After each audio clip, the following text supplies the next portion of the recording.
Salve, rapaziada. Primeira puxadinha com as rolas aqui no mato, domingão. Ontem foi sábado, vocês viram.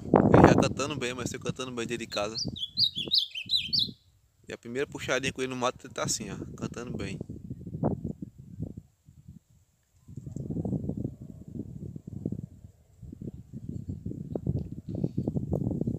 Primeira puxada, viu?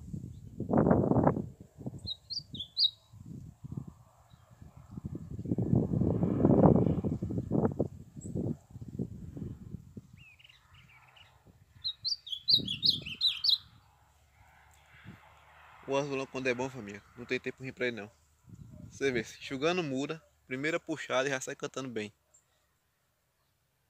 Enquanto tem gente por aí que tem azulão que faz anos que luta e não canta no mato, não fogueia. Esse aqui não, sai de muda, enxugando muda e já cantando.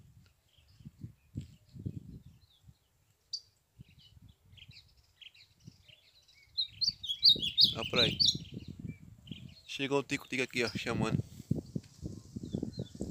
Esse aqui é a fêmea. O macho tá ali cantando. Não, esse é macho também. Eu tenho dois machos aqui, tem esse e tem um cantando aqui pra frente aqui também, ó. Aqui não vai dar pra pegar. Vai. Vou botar uma setinha e você vai ver onde é que ele tá. O outro que tá cantando baixinho também. E o outro aqui, ó. Cantando frio, mas tá cantando.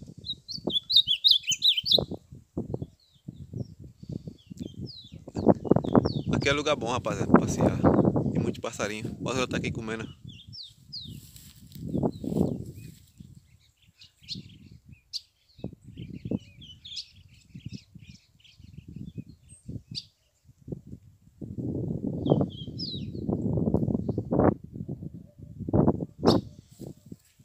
E o tico-tico aqui perto de mim, não para.